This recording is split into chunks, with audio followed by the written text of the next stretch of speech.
है वो देवता है। फिर उन्होंने हिमालय में तपस्या की और ब्रह्मा जी प्रसन्न हुए। उन्होंने कहा आपके घर आदि शक्ति का जन्म होगा। माता पार्वती ने जन्म लिया उनके घर तपस्या के बाद। यहाँ पे एक चीज बहुत ध्यान देने वाली बात है कि आदि शक्ति जब स्वयं जन्म लेती है तो अपनी इच्छा पूर्ति के लिए उन्होंने खुद तपस्या की। और किसको पाने के लिए की? शिव को पाने के लिए। जैसे यहाँ पे ज्यादातर लोग सब विद्वान है, सबको पता है, जो देवी भागवत है उसके अनुसार ब्रह्मा विष्णु और महेश में तीनों किससे पैदा हुए हैं? माँ भगवती से ही पैदा हुए हैं। लेकिन माँ भगवती को भी अपने वर को पाने के लिए उनको घोर तपस्या करनी पड़ती है।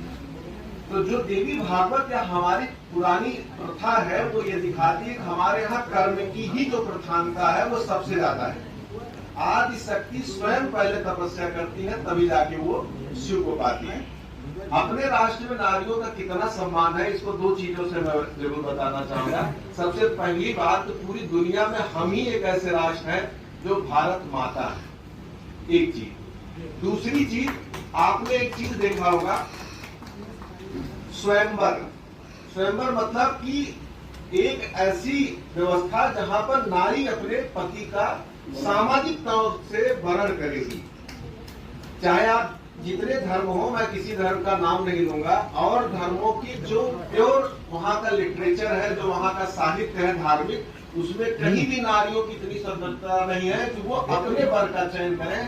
केवल हिंदू एक ऐसा धर्म है जिसमें नारियों को अपने वर का चयन करने की पूरी अनुमति प्रदान की जाती है।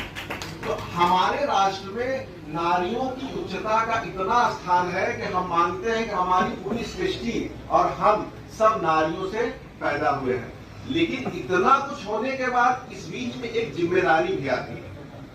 छोटे मुंह बड़ी बात है, मैं कहना जरूर चाहूंगा, अगर मानवता डिस्टर्ब हो रही है या पुरुष बिगड़ रहा है तो इसकी जिम्मेदारी भी नारियों को लेनी पड़ेगी। क्योंकि कोई भी लड़का या लड़की अगर पल रही है या पल रहा है तो किसी और के आंचल के नीचे नहीं पल रहा है, माताओं के आंचल के नीचे ही पल रहा है। अगर एक सिकंदर पैदा हो रहा है तो माता को रायती मिलेगी, और अगर एक कसाब पैदा हो रहा है तो भी माता को इस पक्ष में चुप या बोलना पड़ेगा। तो हम चाहेंगे कि इस नारी शक्ति को मैं प्रणाम करता हूं, और मैं चाहता हूं कि ये शक्ति इतनी मजबूत हो कि इनसे राम पैदा हो, कृष्ण पैदा हो, इनसे ही दुनिया के श्रेष्ठतम कलाएं पैदा हो। क्योंकि जन्म देने की क्षमता में एक महापुरुष